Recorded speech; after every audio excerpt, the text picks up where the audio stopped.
Cockroach Janata party ಏನೊಂದು 200 ವರ್ಷ ಹಳೆಯ ಪಾರ್ಟಿ ಅಂತ ಅನ್ಕೊಂಡ್ಬಿಟ್ಟಾರ. ಅಭಿಜಿತ್ ದೀಪ್ಗೆ ದುರಹಂಕಾರ ನೋಡಿದ್ರೆ ನಿಮಗೆ ಸಿಟ್ಟು ಬರ್ತಿದೆ. ಲೈವ್ ಟಿವಿ ಒಳಗ ಅಶುತೋಷ್ ಉಡಾಫೆ ಉತ್ತರ ಮಾಡೋದೆಲ್ಲ ಮಾಡಿ ತಮ್ಮನ್ನ ತಾವು ಸೆಲೆಬ್ರಿಟಿ ಅನ್ಕೊಂಡಿರೋ ಈ ಕಾಕ್ರೋಚ್ ಗಳಿಗೆ ಏನನ್ನಬೇಕು? ಇವರ ನಿಜವಾದ ಮುಖವಾಡ ಬಯಲಾಗಿದ್ದ ದಿನ ಈ ದುರಹಂಕಾರ ಎಲ್ಲ ಕೊನೆ ಆಗ್ತೈತಿ. ಈ ಕಾಕ್ರೋಚ್ ಜನತಾ ಪಾರ್ಟಿ ದೊಡ್ಡ ಪಕ್ಷ ಅನ್ಕೊಂಡ್ಬಿಟ್ಟೈತಿ. ಭಾರತದಾಗ ಮೊದಲಿಗೆ ಯಾವ ಪಕ್ಷ ಇತ್ತು ಅಂದ್ರೆ ಅದು ಕಾಕ್ರೋಚ್ ಜನತಾ ಪಾರ್ಟಿ ಅಂತ ಅದಕ್ಕದೇ ಅನ್ಕೊಂಡ್ಬಿಟ್ಟೈತಿ. ಕಾಂಗ್ರೆಸ್ಗಿನ್ನ ಹಳೆಯ ಪಕ್ಷ ಅನ್ನೋ ಲೆವೆಲ್ಗೆ ಈ ಕಾಕ್ರೋಚ್ ಜನತಾ ಪಾರ್ಟಿ ಈಗ ಆಟಿಟ್ಯೂಡ್ ಇಟ್ಕೊಂಡೈತಿ. ಯಾಕೆ ಈ ಮಾತು ಹೇಳ್ತನು ಅಂದ್ರ ಅದರ ಏನೋ ಫೌಂಡರ್ ಇದ್ದಾರಲ್ಲ ಅಭಿಜಿತ್ ದೀಪ್ಗೆ ತಮ್ಮನ್ನ ತಾವು ದೊಡ್ಡ ಏನಪ್ಪ ಸೆಲೆಬ್ರಿಟಿನೋ ಅಥವಾ ದೊಡ್ಡ ರಾಜಕಾರಿನೋ ಆ ಒಂದು 50-60 ವರ್ಷ ಎಕ್ಸ್ಪೀರಿಯನ್ಸ್ ಇರೋ ದೊಡ್ಡ VIP ನೋ ಅನ್ಕೊಂಡ್ಬಿಟ್ಟ. ಯಾಕಂದ್ರ ತಾವಾಗೇ ಕೇಳ್ಕೊಂಡ್ರು ನನಗ ಥ್ರೆಟ್ ಕೊಡ್ಲಿಕ್ಕತ್ತಾರ, ನನಗೆ ಯಾವ ಸಮಯದಾಗ ಏನ್ ಬೇಕಾದ್ರೂ ಆಗಬಹುದು, ಹೀಗಾಗಿ ನನ್ನ ಮನೆ ಹತ್ರ ಬಹಳ ಜನ ಬರ್ಲಿಕ್ಕತ್ತಾರ, ನನಗೆ ಸೆಕ್ಯೂರಿಟಿ ಬೇಕು ಅಂತ ಕೇಳ್ಕೊಂಡ. ಮಹಾರಾಷ್ಟ್ರ ಪೊಲೀಸ್ ಅವರಿಗೆ ಸೆಕ್ಯೂರಿಟಿಯನ್ನು ಕೂಡ ಕೊಡ್ತು. ಆದ್ರ ಈಗ ಒಂದು ಲೆವೆಲ್ ಇರ್ತೈತಲ್ರಿ, ಅಹಂಕಾರ ದುರಹಂಕಾರದ ಲೆವೆಲ್ ಮಿತಿ ಮೀರಿತ್ತು. ಯಾರೇ ಬಂದ್ರು ಸೆಕ್ಯೂರಿಟಿ ಕೆಲಸ ಏನೈತಿ ನೀವೇ ಹೇಳ್ರಿ, ಅವ್ರನ್ನ ಚೆಕ್ ಮಾಡಿ ಒಳಗೆ ಬಿಡಬೇಕು. ಯಾಕಂದ್ರೆ ಆಲ್ರೆಡಿ ಥ್ರೆಟ್ ಐತಿ, ಆಲ್ರೆಡಿ ನನಗೆ ಜೀವ ಭಯ ಐತಿ, ಬೆದರಿಕೆಗಳು ಬಂದಾವಂತ ದೀಪ್ಗೆ ಹೇಳಿರೋದ್ರಿಂದ ಸೆಕ್ಯೂರಿಟಿ ಅಂದ್ರೆ ಅಲ್ಲಿರೋ ರಕ್ಷಣಾ ಸಿಬ್ಬಂದಿ ಚೆಕ್ ಮಾಡಿ ಮನೆ ಒಳಗೆ ಬಿಡ್ಬೇಕಿಲ್ರಿ. ಹಿಂಗೆ ಬಿಟ್ರೆ दीपके दुरहंकारದಿಂದ ಏನಂತಾರ ನೋಡ್ರಿ. सीपी साहेबांना मी बोलतो तुम्हाला काय त्रास आहे, मी आज बोललोय, आजपर्यंत काही प्रॉब्लेम नाही झाला कोणत्या पोलिसांनी, आणि मी आज तुम्हाला पहिल्यांदा बघतो कोणत्या डिपार्टमेंटचे तुम्ही. एक मिनिट, कोणत्या डिपार्टमेंटचे? डिपार्टमेंट विचारलं.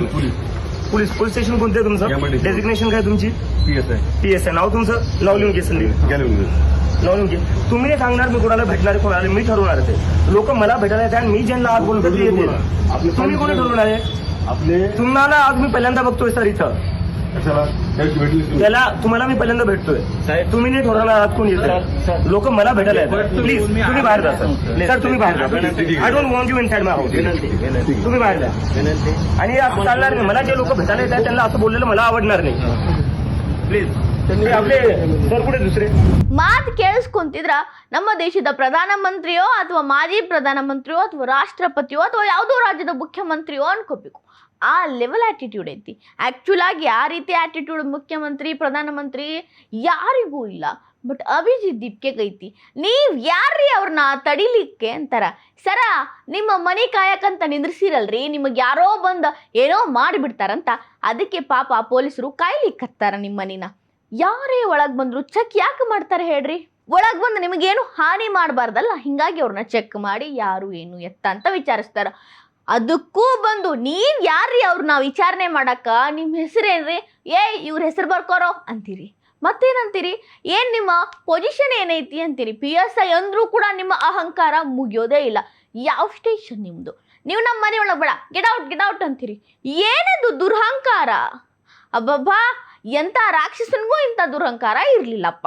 ನಿಮಗಿರೋಷ್ಟು ದುರಹಂಕಾರ ಬೇರೆ ಯಾರಿಗೂ ಇಲ್ಲ. ಯಾಕಾಗಿ ಅಂತ ಇದು ಏನು ದೊಡ್ಡ ಸೆಲೆಬ್ರಿಟಿ ಅನ್ಕೊಂಡಿರೋ? ಮಾಡಿದ್ದೇ ಒಂದು ಪ್ರೊಟೆಸ್ಟು, ಅದರೊಳಗೂ ಎಷ್ಟು ಮಂದಿ ಮೇಲೆ FIR ಹಾಕ್ಸಿದ್ರು, ಎಷ್ಟೆಲ್ಲ ಜನರಿಗೆ ಲಾಠಿಯಿಂದ ಹೊಡೆಸಿದ್ರು, ಎಷ್ಟು ಜನರ ಕೈಯೊಳಗೆ ಕಲ್ಲು ಕೊಟ್ಟರು. ಅನಾಹುತಗಳಿಗೆಲ್ಲ ಕಾರಣವಾಗಿ ನನಗೇನೂ ಗೊತ್ತಿಲ್ಲ, ಶಾಂತವಾಗಿದ್ದವರಷ್ಟೇ ನಮಗೆ ಗೊತ್ತಿರೋರು ಅಂತ ಜಾರ್ಕೊಂಡ್ರಿ.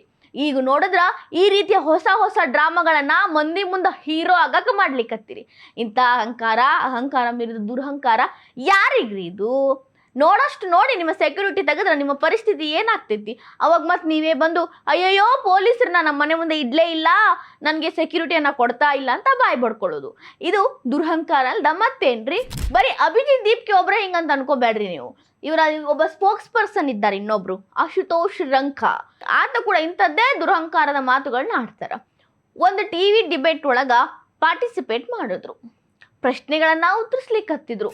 CJP ಪಕ್ಷಕ್ಕ ಫಾರಿನ್ ಫಂಡಿಂಗ್ ಬಂದೈತಲ್ಲ ಅಂತ ಆಂಕರ್ ಪ್ರಶ್ನೆ ಕೇಳಿದ್ರ ದುರಹಂಕಾರದಿಂದ ಅಶುತೋಷ್ ರಂಖಾ ಏನ್ ಹೇಳಿದ್ರು ಕೇಳ್ರಿ. ये जो आरोप लगे कि इस आंदोलन की फंडिंग कहां से हुई, CJP को इसके लिए पैसे कहां से मिले, इस पर आपका क्या कहना है? नहीं, हमें मानव जी इसकी पूरी फंडिंग जो है PM केयर्स फंड से आई है। आपसे निवेदन है कि पीएम केयर्स फंड की पूरी जांच की जाए और ट्रांसपेरेंटली वो पैसा कहाँ खर्च हुआ है वो जनता के सामने शेयर किया जाए। ಅದು ಎಷ್ಟರ ಮಟ್ಟಿಗೆ ದುರಹಂಕಾರ ಐತಿ ನೋಡ್ರಿ. ಅದೇನೋ ಅಂತಾರಲ್ರಿ, ದೀಪ ಆರೋ ಮುಂಚೆ ಬಹಳ ಜೋರಂಗಿ ಉರಿತೈತಂತ. ಹಂಗ ಅಹಂಕಾರಿ ಮಂದಿ ಎಲ್ಲ ಅವರ ಬಂಡವಾಳ ಬಯಲಾಗೋ ಮುಂಚೆ ಬಹಳ ಜೋರಾಗಿ ಗರ್ಜಿಸ್ತಾರಂತ. ಹಂಗ ಈ ಅಶುತೋಷ್ ರಂಕ ಹೇಳಿದ್ರು. ನಿಮ್ಗೆ ಎಲ್ಲಿಂದ ಫಂಡಿಂಗ್ ಬಂತು ಅಂತ PM ಕೇರ್ಸ್ ಇಂದ ಬಂದೈತಿ.